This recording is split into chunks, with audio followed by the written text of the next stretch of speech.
قرآن کا حاصل کیا ہے؟ بندہ اپنے وجود کو آلائشوں سے بچا کر اس محبت اس تجلی باری کی رہائش کے قابل بنا لے. یہ سارے قرآن کے نزول کا، علم کا، تفسیر کا حاصل یہ ہے. حضرت فرمایا کرتے تھے کہ قرآن کا حاصل ہے سورہ یاسین. سورہ یاسین کا حاصل ہے سورہ فاتحہ. سورہ فاتحہ کا حاصل ہے بسم اللہ الرحمن الرحیم. اور بسم اللہ کا حاصل ہے بے، اس لیے کہ بے وصل کی ہے، تلبس کی ہے. جس کے ساتھ بے لگتی ہے بالواد آپ وادی کے ساتھ جڑ گئے، بسم اللہ آپ اسم الہی کے ساتھ جڑ گئے، تو یہ بے تلبس کی ہے، یعنی ساتھ ملا دیتی ہے. اور سارے قرآن کا حاصل یہ بے ہے کہ بندے کا وجود بھی اس تجلی باری سے مل جائے جو اس کے سینے میں موجود ہے. یہ سارا دین اتنا سا ہے، سارا اسلام یہ ہے. اب یہ بظاہر تو آسان سی بات ہے، عملی زندگی میں یہ بہت بڑا کام. جانتا ہی کوئی نہیں روح ہے تو کیا ہے، اس سے ملنے سے کیا ہوگا، بچھڑے گی تو کیا بگڑے گا، پتہ ہی نہیں کسی کو. نبی کا کمال یہ ہوتا ہے کہ وہ صرف بتاتا نہیں، کر کے دکھا دیتا ہے. یعنی روحوں کو واصل کر دیا، وجود کو واصل کر دیا روح سے، جس کا مطلب ہے کہ بندہ واصل ہو گیا ذات باری سے. میرے بھائی ٹیلی فون کا ایکسچینج تو ایک ہے، گھنٹی تو گھر گھر میں بجتی ہے، سب کی اپنی لائن ہے نا. اسی طرح اس کی ذات تو ایک ہے، لیکن تار ہر سینے میں تجلی کی پہنچی ہوئی ہے. کوئی خود اسے خراب کر کے بیٹھ جائے اس پر پتھروں کے، آپ اپنے ٹیلی فون سیٹ پر بڑے بڑے پتھر پھینک دیں، اینٹیں روڑے لا کر پھینک دیں، مٹی کے بورے پھینک دیں، تو آپ کہیں میرا ٹیلی فون پتہ نہیں کیوں نہیں بولتا. کیا بولے گا؟ مجھے روح محسوس نہیں ہوتی. اب کیسے محسوس ہوگی؟ یہ نبی کا کام ہے کہ کفر و شرک کے چٹانیں اٹھا کر پھینک دے، گناہ اور بدکاری کی غلاظتیں اٹھا کر پھینک دے، اور نیچے سے دل کو ایک نگاہ میں سب کچھ ہٹا کر دل کو منزل صحابیت پہ پہنچا دے. یہ کام نبی کا ہے. نبی کے بغیر یہ ممکن ہی نہیں ہے. اسی لیے اللہ فرماتا ہے کہ میں نے ہر آبادی میں نبی بھیجے، ہر قوم میں نبی بھیجے. اور پھر امام الانبیاء صلی اللہ علیہ وسلم جب مبعوث ہوئے تو اقوام عالم نہیں، زمان عالم کے لیے، جب تک زمانہ قائم ہے تب تک کے لیے ہر دل سے حجابات کو ہٹا دینا منصب جلیلہ ہے محمد رسول.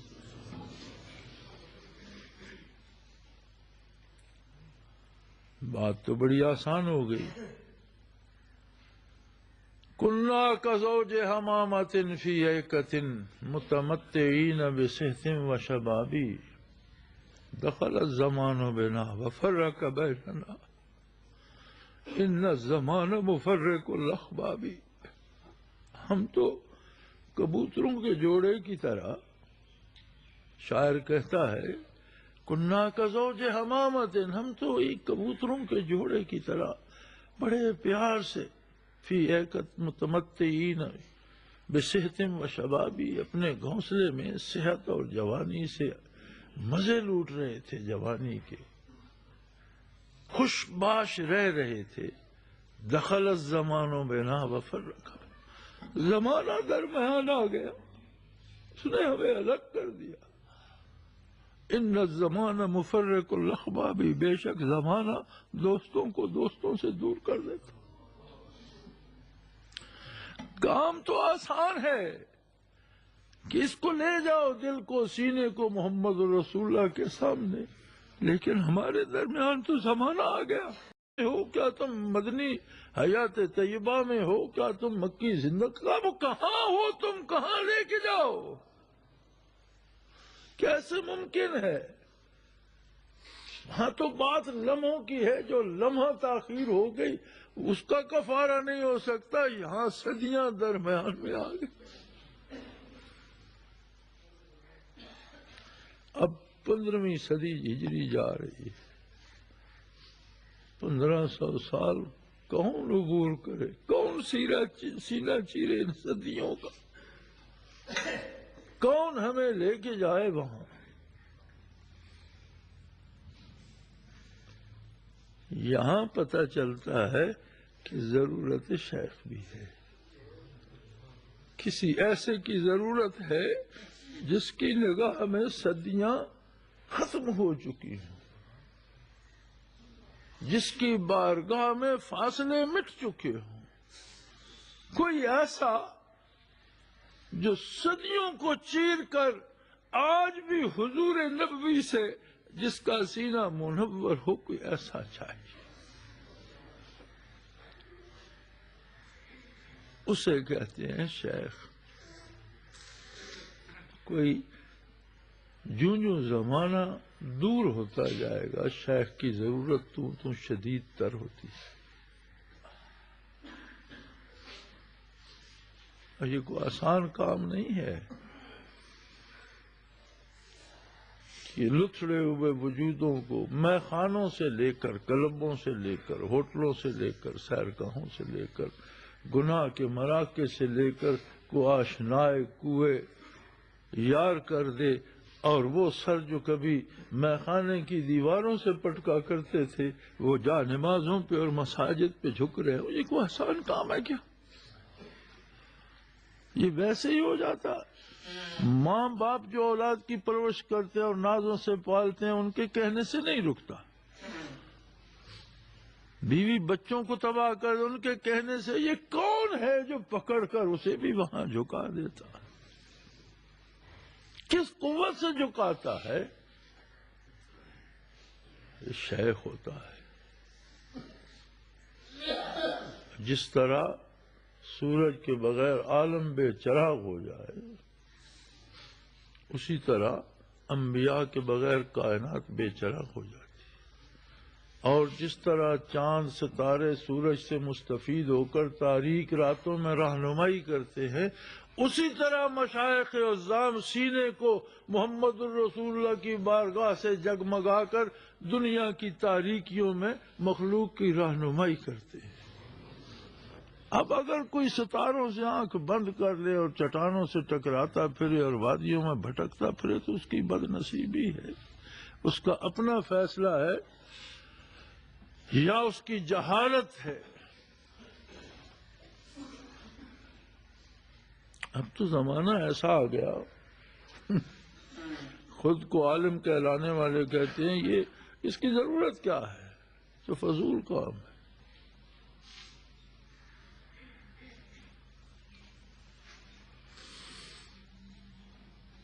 ذوقی میں بخدا نہ شناسی تا نہ چشی، جس نے اس کو پیا ہی نہیں اسے اس کی لذت کا کیا پتا۔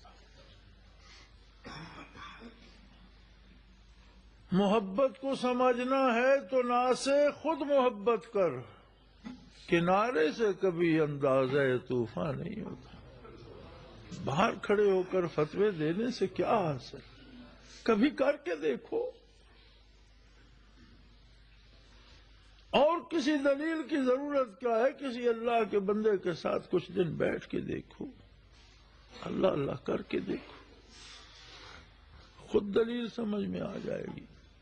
بہرحال دیر ہو رہی ہے، بات لمبی ہو گئی، موضوع ایسا چھڑ گیا۔ میرے بھائی، دنیا میں اللہ کریم کو ایسا شیخ دے دے جو ہم خطا کاروں کو اس بارگاہ سے جوڑ دے، ہمارے خود سروں کو اس کی بارگاہ میں جھکا دے، جو ہمیں حرام کھانے کی برائی کا احساس تو دے دے، گناہ سے نفرت کا کوئی شعور تو دے دے، ایک درد تو دے دے کہ ہم بھی اس سے واصل ہوں، ہم بھی اپنے آپ میں اس کو تلاش کرنا، یا میرے دل میں ہے تو صحیح، کہاں ہے دل، کہاں ہے اور دل میں وہ جمال کہاں ہے، یہ سوال تو پیدا کر دے۔ اس سے یہ شیخ کا یہ اتنا بڑا احسان ہے کہ اس کا اندازہ نہیں کیا جا سکتا۔ صرف جو ہمیں یہ احساس دلا دے کہ تو بھی انسان ہے، تیرے سینے میں بھی دل ہے، اس دل میں بھی اللہ کے جمال کی تجلی ہے، تیرے اندر بھی روح ہے جو عالم امر سے ہے، ہمیں کوئی یہ بتا دے اور ہمیں اس کا احساس ہو جائے، اس سے بڑا بھی احسان کوئی نہیں، ہم اس کا شکر بھی ادا نہیں کر سکتے۔ اس لیے کہ یہ ساری دولت اپنے اندر لیے پھرتے ہیں اور ہمیں خبر ہی نہیں۔ ارے یہ تو بش کے اندر بھی موجود ہے، یہ تو ہٹلر میں بھی موجود تھا، یہ تو سٹالن اور لیلن میں بھی تھا، موزے تنگ میں بھی تھا، انہیں تو خبر ہی نہیں تھی، وہ ساری خبر پتہ ہی نہیں چل سکا۔ تو کیا فائدہ اس حکومت، اس سلطنت، اس بادشاہت کا؟ اس سے تو وہ فقیر اچھا جو اس درد دل سے آشنا ہو گیا۔ ان ریاستوں سے تو وہ فقیر اچھا جس کے پاس لباس نہیں ہے، گھر نہیں ہے، کھانے کو نہیں ہے، لیکن اسے یہ پتہ ہے کہ میں انسان ہوں، میرے اندر روح ہے، اور یہ جمال باری کا پرتو یہ عالم امر سے ہے۔ تھی تو ان کے اندر بھی وہی عالم امر سے۔ اب تماشا یہ بنے گا کہ عالم امر کو تو موت نہیں ہے، فنا نہیں ہے، اس کا مطلب ہے آخرت میں انہیں بھی ہمیشہ رہنا ہوگا۔ اب وہ اللہ سے آشنا ہی نہیں ہوئے، کفر میں مر گئے، تو جو کفر کے لیے ٹھکانا ہے پھر وہاں ہمیشہ رہنا ہوگا۔ وہاں جا کر تو قرآن حکیم بتاتا ہے کہ یہ بڑے بڑے دانشور کہیں گے کہ اے اللہ ایک بار دنیا پہ جانے دے، دیکھ ہم تیری عبادت کس خلوص سے کرتے، دیکھ ہم تیرے نبی کی غلامی کا حق کیسے ادا کرتے۔ فرمائے گا وہ زمانہ بیت گیا، ایک ہی موقع تھا جو تم نے کھو دیا، اب موج کرو۔ تو کتنا بڑا احسان ہے، اور یہ بغیر شیخ کے اس کا ادراک نہیں ہو۔ کتابیں پڑھتے جاؤ، مسئلے سمجھتے جاؤ، احکام سیکھتے جاؤ، ان پر عمل کرنے کو دل نہیں چاہتا۔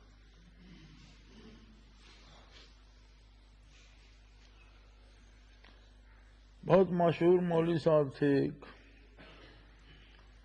انہیں ذکر نصیب ہوا، فرمانے لگے یار آدھی عمر پڑھتے گزار دی، آدھی پڑھاتے گزار دی، پیدا ہوئے تو مسجد میں آ گئے اور ابھی تک بیٹھے، لیکن عالم یہ تھا کہ مدرسے میں ہم 8-7 اساتذہ تھے، تو ایک استاد کی روزانہ جماعت کرانے کی باری ہوتی تھی، ہم اپنی نماز بھی اس دن پڑھتے تھے جس دن جماعت کرانے کی باری ہوتی تھی، باقی دنوں میں اپنی نمازیں بھی نہیں پڑھتے، احساس ہی نہیں تھا۔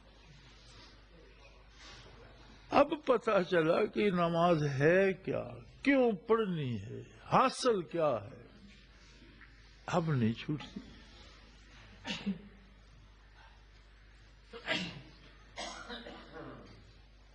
تو شیخ کا یہ احسان کہ وہ ہمیں یہ احساس دلا دے کہ بھائی تو غریب صحیح لیکن تو انسان ہے،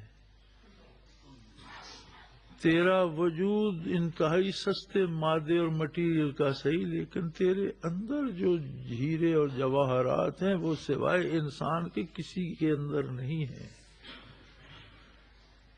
تیرے اندر بھی وہ روح ہے جو عالم امر سے ہے، اور اس کی مہمانداری اسی طرح سے کر جو اسے زیب دیتی۔ اب اس کے جمال کے سامنے اسی کی نافرمانی، یہ تو مزہ نہیں آئے گا، اس کے روبرو اس کی نافرمانی کرے تو مزہ نہیں، تیرے اندر موجود ہے اور تو اسی کی نافرمانی کیے، اگر یہ احساس بھی ہو جائے تو یہ کتنا بڑا مقام ہے۔ چہ جائے کہ کوئی ہمارے وجود خاکی کو ذاکر کر دے، بدن کے ذرات سے، خون کے قطروں سے، ریشوں سے، ہڈیوں سے، پٹھوں سے اللہ اللہ کی آواز آنے لگے تو یہ تو کمال ہو گیا، یہ تو بات بہت دور چلی گئی۔ ارے مقامات اور مراقبات کی بات کرتے ہو، اس سے بڑا بھی کوئی مقام ہے کہ کھربوں ایٹم جو بندے کے وجود میں ثم تلین جلودہم وقلوبہم الی ذکر اللہ، ہر ذرہ اللہ اللہ کرنے لگ جائے، اور کیا چاہیے؟ یہ نعمت شیخ ہی دے سکتا ہے۔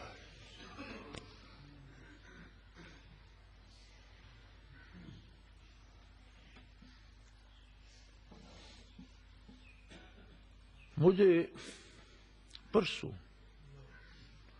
50 سال ہو گئے مجھے الحمدللہ اللہ اللہ کرتے، پرسوں مجھے مراقبات ثلاثہ کی سمجھ آئی، اور شاید ابھی کتنی حقیقتیں باقی ہوں۔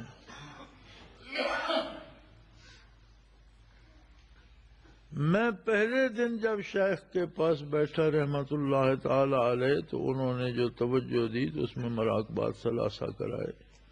اس بات کو 50 سے زیادہ سال ہو گئے، نصف صدی بیت گئی۔ ہر روز، ہر دن، ہر رات، ہر صبح، ہر شام اس سبق کو دہراتے دہراتے میں ممبر پہ بیٹھا ہوں۔ پھر میرے بھائی کتنا عظیم انسان ہے وہ، جو ہمیں ایک پل میں ان ساری وسعتوں سے نکال کر معیت اقربیت، فنا بقا، سیر کعبہ اور فنا فی رسول میں پہنچا دے گا۔ حد ہو گئی، کمال ہو گئی۔ اس کے قدموں میں تو 1000 جان ملے اور 1000 بار لٹا دی جائے تو شکر ادا نہیں ہو سکتا۔ 100,000 جان بر قدمت فدا، 100,000 جان بر قدمت فدا، کہ رسانی دی حضور مصطفیٰ۔ تو معمولی بات ہے، صدیوں کے سینے چیر کر کسی کو آقا نامدار کے روبرو کر دیا، اب اس سے بعد وہ کیا چاہتا؟